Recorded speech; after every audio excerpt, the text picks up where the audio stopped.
Hello and welcome to another episode, to another video. In today's video, I want to talk with Stephanie. It will be an interview where we will go a bit more deep today.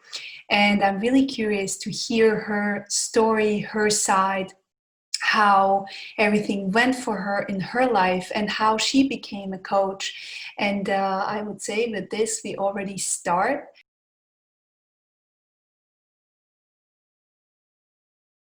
I really would love to hear a bit first about yourself, like how you actually became a coach. How did that work out for you? And I've seen you started quite early, no? The coaching, yeah. Well, I mean, it's been a journey. I was like on and off, but I guess when did I start officially? I think like 2018 was when I started. Okay. Yeah. I started and then I stopped for a little bit. And then 2019, I was like full time. Yeah. Yeah. How did you start doing that? I mean, and what actually made you go there? Because you need to know that in Switzerland, for example, I still have to explain what is a life coach, right? Or what is a coach? Because here it's not very common. So people don't understand, or it's really not well known what is a coach itself. So I make my people always, explain what is actually their work. I don't really want to name it, Yeah. specifically. I don't like that, but sometimes you have to frame it a bit for people, and that's just what I'm trying to do. So don't get offended if I used it wrong. Just tell me a bit about how you got there. Yeah, absolutely. It's funny that you say that because when I was figuring out like the whole marketing end of it and what I'm gonna call myself, like, because my journey started years back. Like, I mean, I would say if I go back, I've been doing this kind of work intuitively almost my whole life since I was a kid. I was like constantly feeling energy and then giving information. I was like that kid who I would actually talk to my friends' parents and start telling them things and be like, well, you got to do this with your kid. And then I'd be giving my friends advice, stuff that at a certain age when you're like 12 years old, you're not really supposed to be doing, or it's not the norm. So I always knew that I was drawn to people. I was really fascinated with the human mind. I was really fascinated with human behavior. And then also I noticed that from an early age, I was had a fascination with asking really big questions about, like, I remember thinking when I was like 8 years old, like, what's gonna happen when I die? Like, does my personality cease to exist? Like, what happens? And I remember just like seeing everything go black. But for some reason, it was almost like I would get this sense like that I would continue, like I wouldn't cease to Mhm. exist. And I would ask questions like, well, what is God? And then I could never get a response because I grew up Catholic. Yeah. You So ask the parents and other adults, or did you keep that whole thing for yourself? for myself, I didn't really ask my parents. I went to church because I grew up Catholic, so I did the whole, communion, and you go to church, Sunday Mm. school, and when I did all of that, it didn't resonate. So when I was 10, I just told my mom, "Hey, this isn't for me. Like, this just doesn't resonate." But I would ask a lot of these questions on my own, Yeah.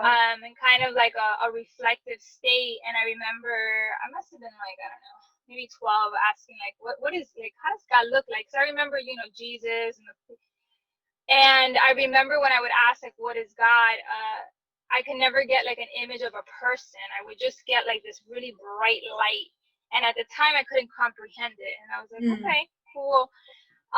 So I kind of had always been drawn to the more metaphysical kind of existential, like, there has to be more to this life, right? Because Yeah. I found humans to be very odd when I was younger, and I would always talk like if I wasn't human, which was I'd always be like, these humans. So when I was younger, I would say I was a little bit less tolerable of people. I felt like just people were really stupid, and I didn't have a lot of patience for them when I was younger because and now I understand that it was because I felt a lot and I my perspective was very different. I would be able to have a higher, like a more expanded perspective. Mm. And then, you know, your journey as I got older, my connection goes in and out, you know, because it's part of like the path. Yeah. So long story short, I would say that I wanted to originally go into psychology. So I'm like, okay, I like people, I like talking, I like listening to people, and I like figuring out how they work.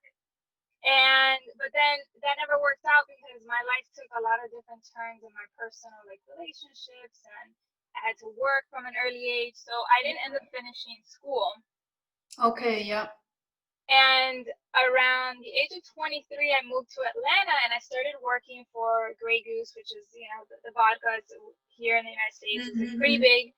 So I became a manager for that company, and I was like running a market. And in doing that, I would meet all these people in the business, but I would find myself constantly like awakening people. Like people would come to me for advice, and what do I do for this? Or they will all of a sudden be interested in their spiritual existential like life. And I realized that that's what I wanted to do. I started blogging. I started doing videos on YouTube. Exactly what you say. I'm not into labels, but people need to have something tangible to wrap their minds. Yeah. So, you know, whatever you call it, it's life coach. I call myself, finally, what resonated with me the most is a spiritual emotions coach. And both a life coach and what I do is very similar. It just depends whatever you want to call yourself. But for me, it's being able to guide someone in their life. Like, you know, when you go to therapy, but from a higher perspective. So for me, specifically, I specialize in the emotional realm of a person. So I'm helping people process their emotions. I'm helping you feel your emotions. I'm helping you deal with stuff from your past that you haven't dealt with, until the spiritual aspect, until science and the world recognizes that we are a multidimensional being, that we are three parts. We have the physical body, which you would call the conscious mind. Then you have the unconscious mind, which would be the emotional body, which is the soul.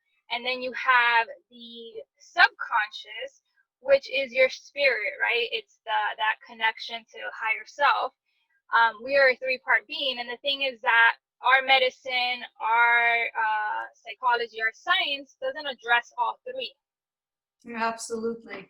And so unless we deal with all three as a whole, because then that's why I feel like what you're saying, it's like you never see the improvement because you're only addressing, you know, the mental. Like psychology deals a lot with the mind, and there's only so much you can intellectualize. You can't intellectualize your feelings. And then even when you do understand your past and you grieve it, then there has to be a connection with spirit so that you can elevate your consciousness, expand, and then now bring a higher perspective so that you can get out of the victim road. Okay, so this happened to me. Okay, grieve it, deal with the emotions, be in that moment, let all that out that you never had a chance to. And once you go through that process, now let's elevate your consciousness and connect you to your power, to spirit, and show you that you're more powerful. You're not your stories. Let's find a gift. What did this experience, you know, having these shitty parents, being born into an abusive environment, whatever it is, there's a gift. You put yourself in those situations for a reason. What did it teach you? What did it give you? Absolutely. So I think that's how we can quantum kind of heal.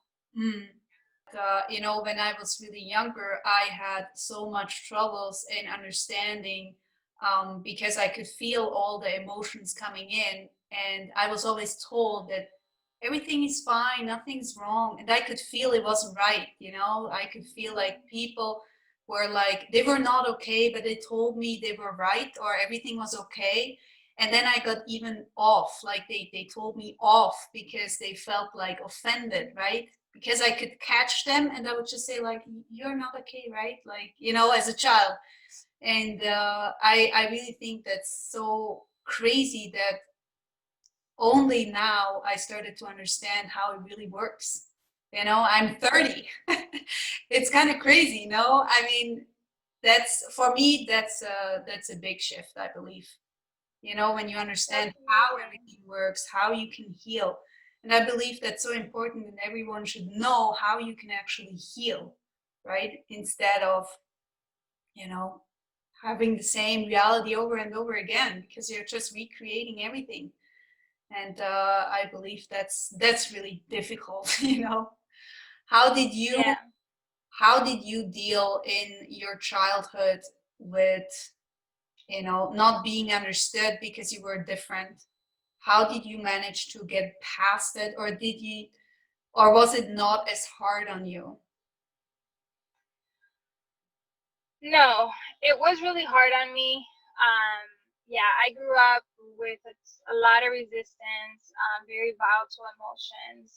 I had a very, I would say, difficult childhood. Like, we all have our levels of difficulties and what we went through. But no, I felt very alienated for a long time, very misunderstood. And as I look back now, I understand why. But at the time, I didn't really know, like, oh, I'm a sensitive, I'm a clairsentient, I'm feeling things. I came in with the veil, because we all have this. It's not like, oh, Yeah. I'm special. Like, we all have intuitive, we all have the ability to tap into these things. But I do believe that some of us were born a little bit more sensitive, a little bit more with the veil lifted. And at the time, I did not realize that that was the case. And because also my parents couldn't capture that, um, it was really hard to navigate. I just kind of always felt like there's something wrong with me. So I read a lot of I read a lot of self-help books, because I Yep. was always told, like, you're crazy. Like, my family was always telling me that I was crazy, that I was like this disrespectful wild child. And I really did grow up thinking, like, okay, something is wrong with me. So I would always, like, I think in seventh grade I was reading like the healthy 7 habits of highly effective teens. Wow. um Okay. so I was reading all of these self-help. I became a self-help junkie, because I'm like, and then I would pray a lot. But I think that what helped me in my childhood was that, because I felt like I didn't fit in for a long time, I wanted to leave. I was like, I don't belong here. That Mm, was my mantra. yeah. And I'm talking about like elementary. I was just like, I don't belong here. Like, I'm not from here. I gotta go. Like, what? And That's so I was very depressed and angry child. I went to like a lot of therapists. My mom took me to a bunch of psychologists. mm, I went through a depressive period in my teens. But I think that what always kept me somewhat anchored yep. is my faith. That even though I felt alone on the outside Mm, and misunderstood, I always felt like a really deep connection with something beyond me. Like, I was obsessed with angels from mm, a very young age. And yeah, I would just always have conversations with, like, what I would call my guides, even though I can't see them, because I don't really see, but I feel. yep. Um, and so that's really what helped me anchor. And then as I got older, then I started just taking responsibility for myself. Mm-hmm. And once I started owning responsibility for myself, I started like loving myself more, being more accepting Yep. and compassionate towards myself. I noticed that as I became more compassionate towards myself, Mm, I all of a sudden started becoming more compassionate towards others. And yes. then all of a sudden, I started to become less judgmental, where before I was like, these stupid humans. Yep. I was like, oh my Absolutely. God, like, I totally feel you, because I felt so alienated that now it was like, I don't want to judge. Like, I just want to connect. Yep. So, yeah. It's interesting how you describe it, because, you know, I had a quite a similar experience where I would always judge and I wouldn't understand why people react so stupid. And I was just like, why are you doing all of that? And I really didn't understand. And I completely changed my mind because I started to understand that, you know, it's a process and you don't know everything from up front. And just takes its time. And, you know, patience was a really, really big thing for me. I don't know for you, but I wasn't patient at all. I wanted everything quick. I wasn't Yeah. into waiting at all. At all. I feel you there. Yeah, I've gotten a lot better, but yes, patience has been one of those things. Yeah, it's still really really a thing for me where I'm sometimes like, can we go a bit faster? Just what would you suggest to those kind of people who just feel like everything is like coming down and they don't know where to start because it's so overwhelming that they cannot go beyond their fear, you know? Why should I start when I already feel it's not working? That's a great question.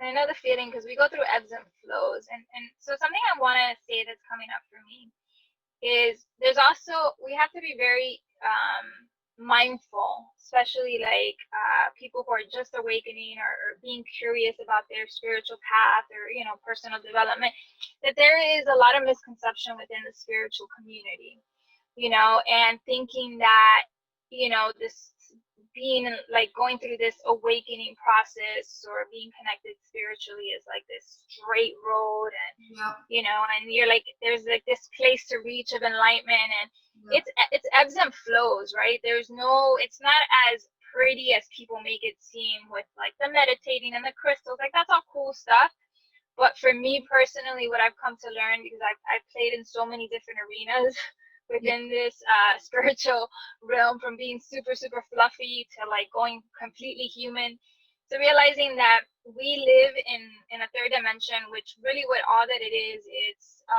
positive and negative, you know, which is duality, and then the trinity is up here. So what that means is that, you know, we usually go from one extreme to another, but the goal is to find our center, right? That's why, you know, we have the third eye is here. So we have, you know, two eyes, but then here is finding like the truth. So it's noticing that that there is positive and negative, and that you're going to encounter moments of negativity and you're going to feel stuck. But when you are in those dark places, it's really about having presence with what is going on in your life. What I've learned, it's not so much the doing, it's more the being, what you be, right? Because you can do all the things but still be avoiding. So that's why I'm so passionate about the emotions, because most of what we struggle as humans, which is really what makes us humans, is what separates us usually even from other beings. Like, let's say whoever's listening to this, whether you believe or not, but if you believe that there's other intelligent life forms out there, even still, they don't have the level of emotions that we do. Some of them, our energy, because emotions is just energy, is too much for them, that if they're in our literally physically in our vicinity, we could explode them of how much energy we give. So our emotions is the most important thing in really finding our balance, our center, and making our life work, because it's literally different levels of energy. And so emotions are energy. So basically, when you are experiencing sadness, guilt, anger, you're stuck, you're frustrated, all that means is that the waves, the patterns of energy are just moving at a lot slower pace, which means that they're denser, they're heavier. And what that means for you is like, you're going to feel these sensations in your body. So what you say negative emotions, they're just negative because they don't feel good. You know, when you get anxiety, you're like, oh my God, I feel like I'm gonna die. When I'm in fear and I'm like, and then you have all of these thoughts that are coming up, oh my God, like, what am I gonna do? I don't have money. What if I lose my job? And what if I leave my relationship and I don't want to be in it? But, you know, so really what keeps us stuck from taking action, from aligning with our potential, is our inability to really sit with our emotions, to realize that you're not your emotions, that you don't have to believe the thoughts that come with your emotions, and that literally they're just sensations in your body. And that if you can learn how to ride the waves through using your breath, through, okay, so right now I feel really stuck in my life. Sit for a moment. Stillness is your friend. Presence is your friend. That's how you're going to get unstuck. So you sit, you figure out, okay, where in my body? What am I feeling? Okay, I feel stuck. I feel I'm in fear. Okay. But before you go into the mind of the why I feel all of this way, let's just sit with it. This is what I do with a lot of my clients. And it seems so simple, right? It's like, oh, that's so simple. It Oh, can't be that easy. But even that is not easy to do. but it's so powerful, you know, because when you start with your mind gets all over the place. Mhm. At one moment, of course, it gets really hard to shut down, right? Because you're full into, you got your whys, and you know, and it's really, I really believe that being alone, being still, make sure that you know your breath is really deep, and you connect and start to connect to yourself, and you start to ground yourself, you start to realize, okay, maybe I can go somewhere else, you know, but Mhm. you have to accept it first. Else it Yes, doesn't work, else it doesn't exactly. work. Yep, you summarized it perfectly. It's really about and then there's nothing like woo woo about it. It's literally slowing down, Mhm. stopping the distractions, and getting in tune with what's going on in your body, what's going on in your vibration. Okay, so you're feeling anxious, you're feeling fearful.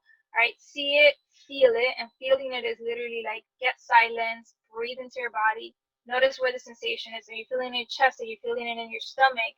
You know, some people are more visual. Does it have a color? Does it have heat? And focus on that. Allow, if tears want to come, allow whatever the energy is calling for, tune into that. Each emotion has a message for you, and it requires some sort of action. Sometimes it's crying, sometimes it's screaming, sometimes it's just literally sitting there with your breath until the waves of currents just move through your body. Because most of us, what we do is we're so unafraid to feel, and we're distracting, so we cut those currents that they're supposed to flow through the body, and then they get stuck, and Yes, then that's how we create disease.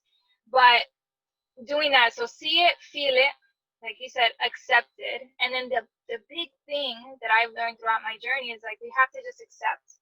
So some of us, the other day I was talking to someone who's feeling anxious, and so they're like, I'm feeling anxious, I don't know what to do, I really don't want to feel anxious, I've been dealing with anxiety my whole life, and now everything that's going on in the world, and I don't know how to, whatever, to deal with it. And what I noticed was like his actual resistance to his anxiety was actually creating more anxiety, of because course, yes. he didn't want to feel anxious. And Mm, then in not wanting to feel anxious, and he was making himself wrong for feeling anxious, yes, so it creates even more anxiety. There's more resistance. So the very basic thing is like whatever you're feeling, don't make yourself wrong for it. Accept it as it is what it is. Know that there's a gift there. It's just energy. It's all it is. It's energy and information. It's letting you know, hey, there's energy that needs to move through you. It's asking something of you, and it has a message for you. It's either trying to tell you that something you're thinking is out of alignment. mm, It's trying to let you know that maybe some sort of action that you're taking in your life is out of alignment with the way that you truly feel. Because half the time we say one thing, do another thing, but we feel a completely different thing. you yes. know? That was actually, you just brought it on the point, and that was something that when I was younger, that was making me crazy, because I could feel something, they acted differently, and I was like, yeah, but Mm. I can feel this. Why are you doing this? And then I got super confused because I didn't know how to deal with it, because I knew that they were basically doing something that is not in their best interest, right? But I couldn't categorize it. I couldn't, like, I didn't know how to deal with it. And it's so interesting how many people feel something, and then the mind goes in, and then they do the complete opposite, because they're afraid to go forward, they're afraid to do more what they really love to do, and then they start to create even more of that reality. And yeah, that's Yeah, that's a good point you make, because that's also like kids. I think kids in general, when they're really young, I think they sense that. That's why you say like it's not really so much what you teach your kids, but it's what you show them. Because how many parents like they pretend to be okay for their kids, while but a they kid don't can know feel. this. It's So like, you can pretend you're as not long as happy. you want. Yeah. Yeah. But I It's like, had oh, this, I'm trying I to had be the happy same for one. my kid. Yeah, yeah. And you're so right. And I believe that that kids, at one moment I want to work with kids because they're so open, and they're so it's fascinating for me how fast they can pick up, you know. You tell them something, they're like, oh yeah, sure. Like, and an adult forgot. An adult is like, what do you mean? You know, doesn't understand what means really feeling. Of course, a child cannot express themselves as well as an adult, but they know what you mean. You know, they know how you present it and how you want to help them, as example. While an adult is more like, really, we have to try something out that I don't know. And the child is like, oh, Yeah, let's try. that's true. That's interesting. But yeah, that's a lot because we, as a child, most kids, well, until the age of I think like 5 or 7, Yep. their conscious mind isn't really in charge. It's they're operating subconsciously. Mhm. And then as we get older, then our conscious mind kicks in, which is part of our personality or ego, which isn't bad, right? But Yes. it's like what you just said. It is a remembrance of we have to start prioritizing because a lot of cultures, our society, depending also your household environment. I was even talking about this. I was at the park the other day and just observing the different cultures. You know, like different cultures have different levels of affection, how Yes. much affection they show their children. And we've been taught, even especially at least here in the States, where boys have always been taught also like to be less emotional, like Mm-hmm. don't be in your feelings, da da da. And it's just like until we can integrate both and just realize like, okay, your emotions are actually your power. If you can master your emotions, you can master your vibration. If you can master your vibration, then you can really start to really play and be in the driver's seat of your reality. It doesn't mean that everything is going to go the way you want, but it means that you're going to have presence. You're going to have the tools and the skills to be able to navigate things with much more ease and flow.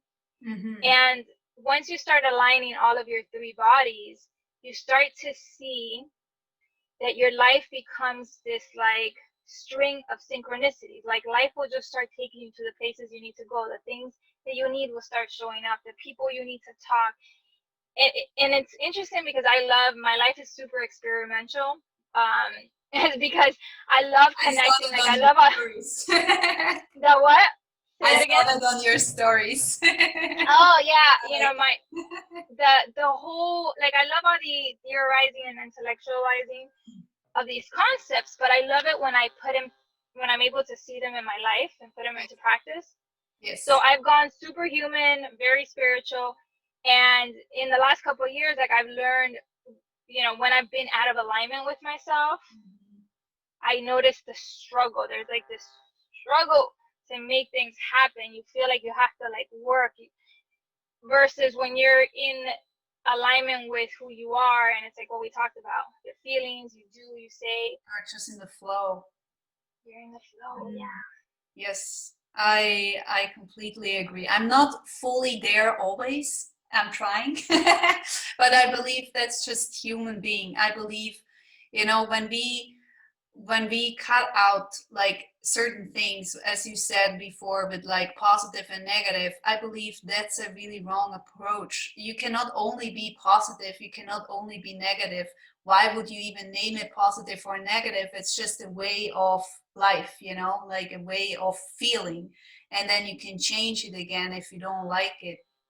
But yeah, I think that's quite, you know, it's really about going with the flow and understanding how to deal with those emotions rather than just pushing them away and not accepting. It gets bigger and bigger and bigger. And yeah, you're not going anywhere with that, right? Yeah, exactly. And then I guess we kind of went all over, but just because you just made a point and to kind of circle back to your original question of when you're feeling stuck, it it's giving that priority to your emotions, because once you can feel your emotions, you're also able to start to tell yourself the truth. The reason we avoid feeling our emotions is also because we're avoiding really telling ourselves the truth about something.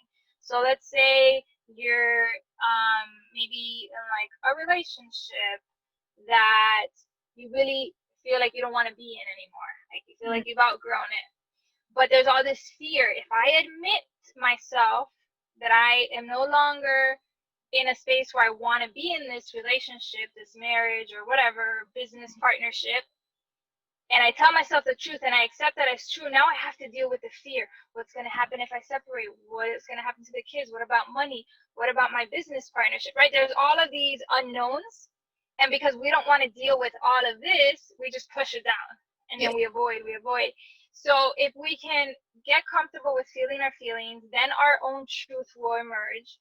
Once we can accept our emotions and our truth, then the other thing is you start to change all these fearful thoughts that come up. So once you've got the visceral experience of feeling your emotions, accepting it, then it's like, okay, now start looking at the thoughts that are coming up.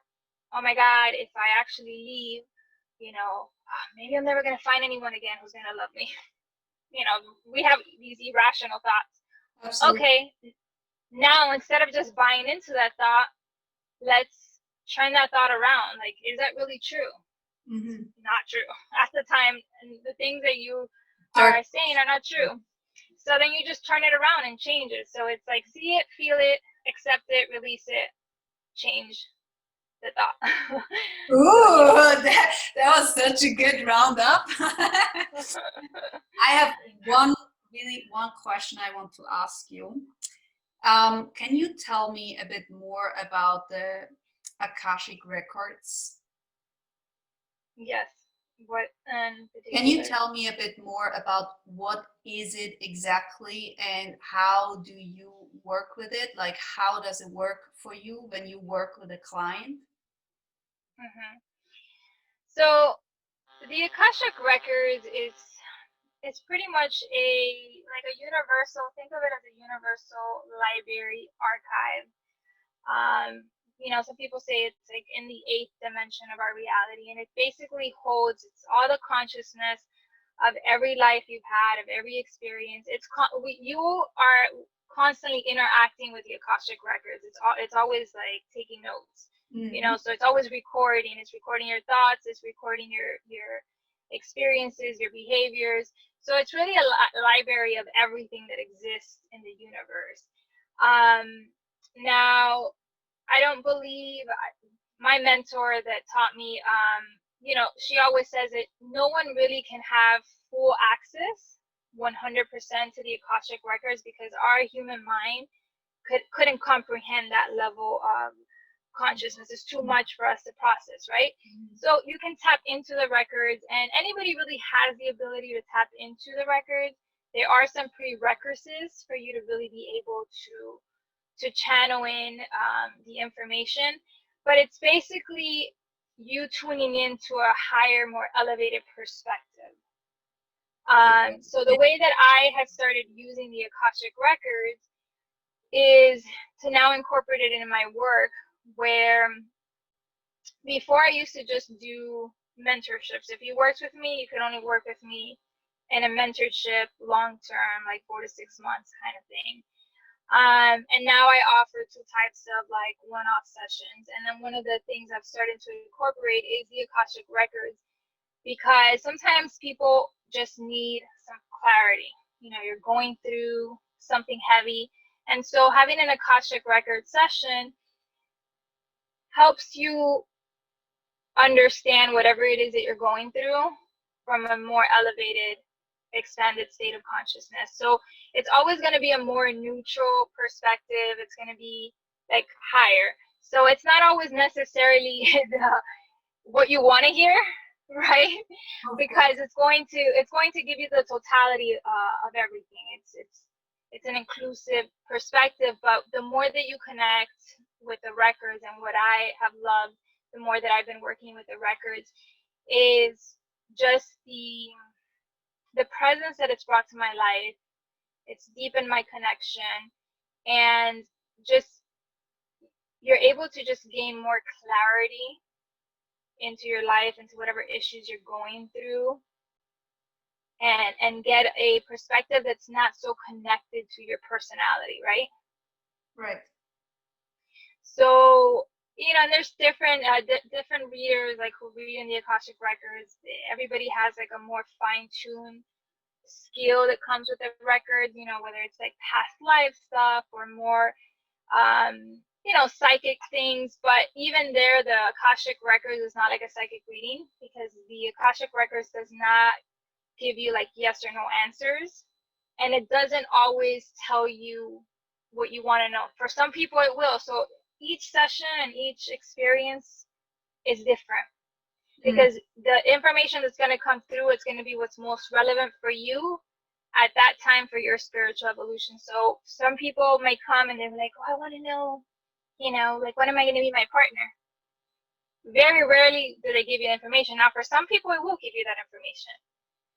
And then for other people, it might not be beneficial, because maybe that person has been super obsessed, or they've been in resistance, or that person has been rejecting love for so long that telling them when you're going to meet someone is not actually in their best interest for their highest good.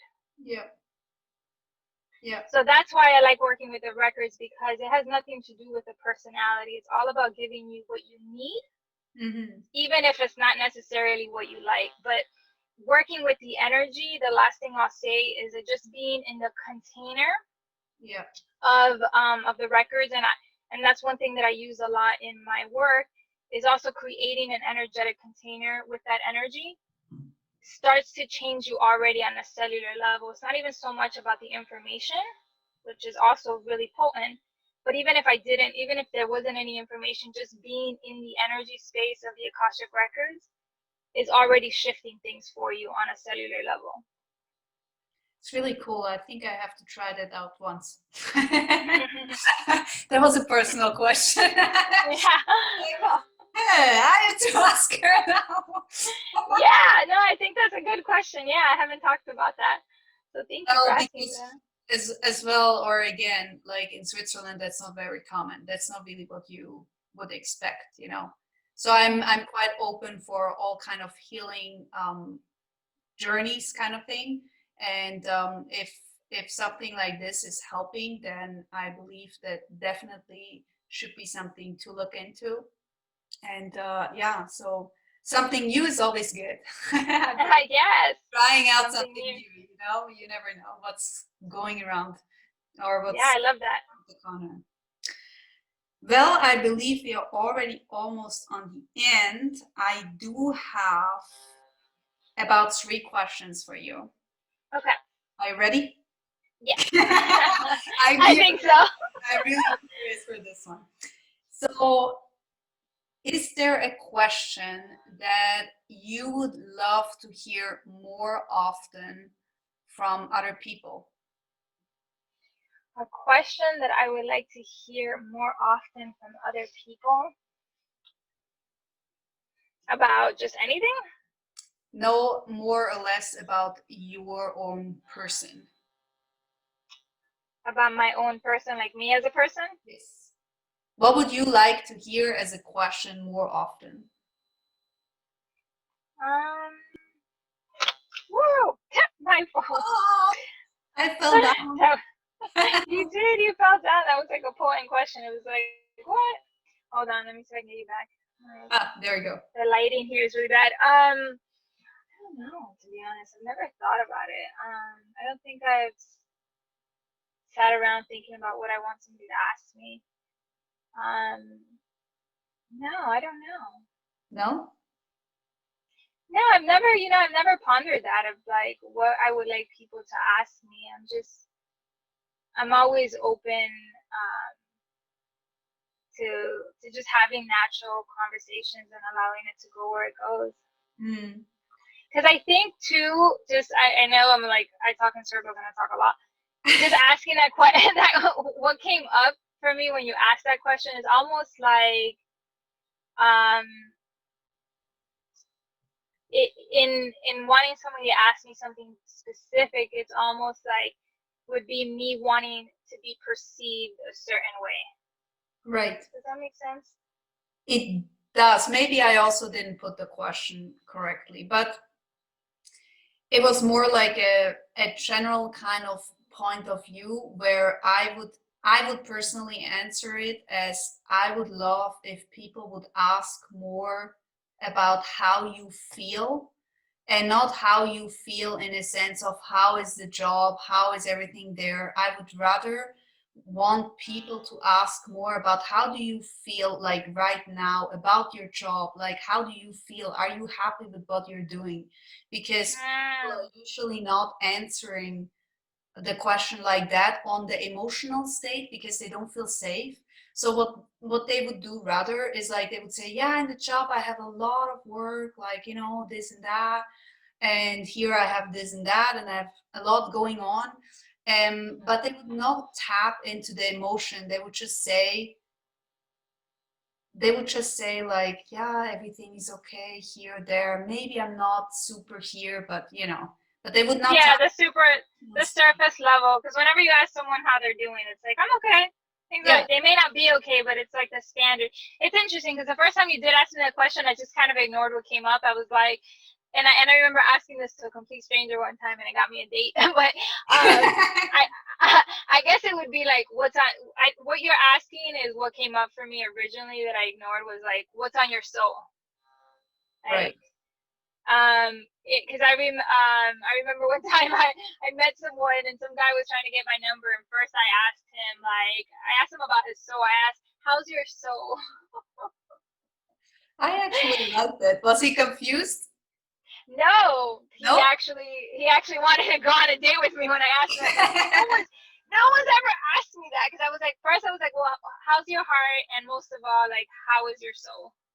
And so I think that that's what you mean by it, because if you ask people like, how are you feeling, we're so programmed to just be like, it's Yeah. okay, because what are you supposed to say? You're supposed to be like, yeah, well, I'm actually not feeling good. I'm feeling fucking really depressed. I have all of it. Yeah. But I mean, no one is actually saying that, everyone is, No.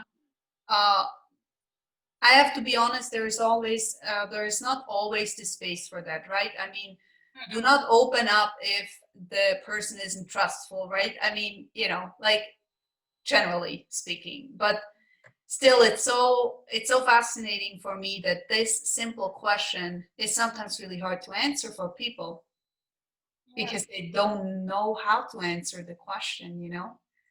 I believe Yeah. that's quite, yeah, I would love if people would do that more often on the soul level. On the To soda. be Yeah, super- that's profound. Yeah, I see what you're saying. That is a profound question because most people don't do that. And I think it's they don't know how they feel, so they're Mm, not that in tune.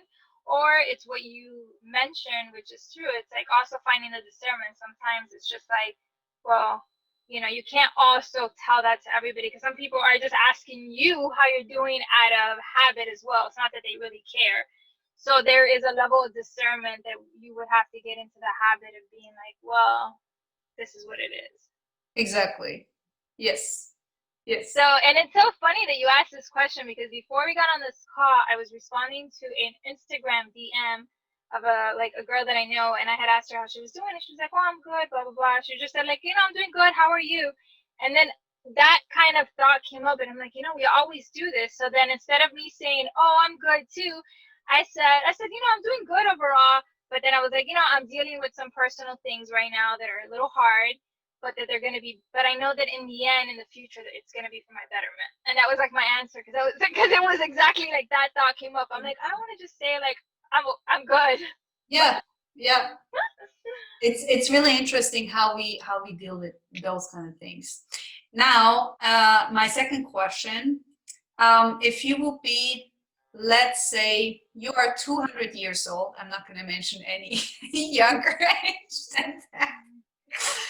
You're very old, it's your last day, and you have one more day to share your wisdom. What would be your three core values or your core um, things you want to share with others?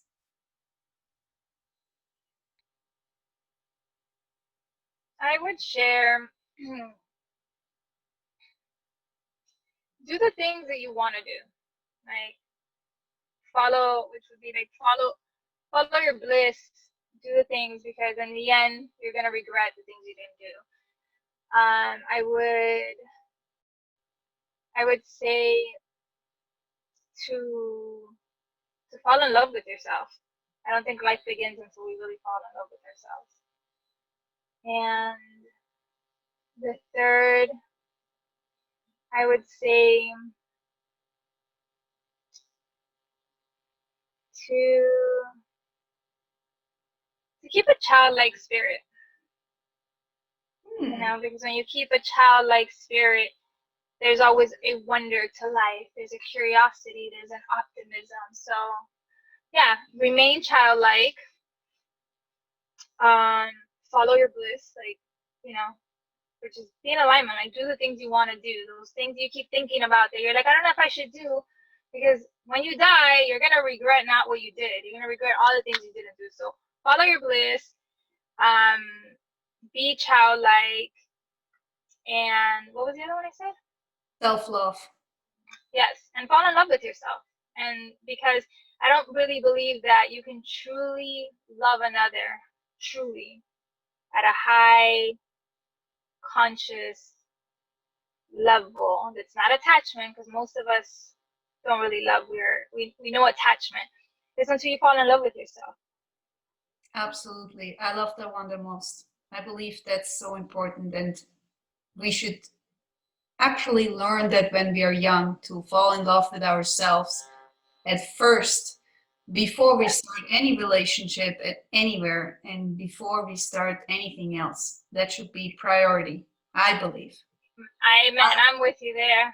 Yes, it would save so many of us so much headache. If you can fall in love with yourself, then your life will be so much like easier, because you would, when you don't love yourself is when you draw all of the chaos, right? You put up with things you shouldn't put up with, you attract bad situations. Yes, and you start searching around for something that is inside of you, you know? And you start going around the corner and searching everywhere while you already have it. It's already there.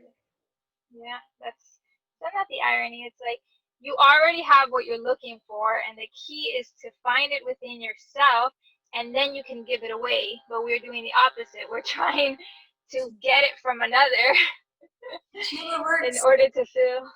Yeah, it never works. All right, so my third question is, what would you tell your younger self if you could go back to where you felt very triggered, where you felt very down, where you felt very lost and very sad? What would you tell your younger self in that moment? In a moment that I felt triggered, or if I went back, I would just anything that I would want to say to her.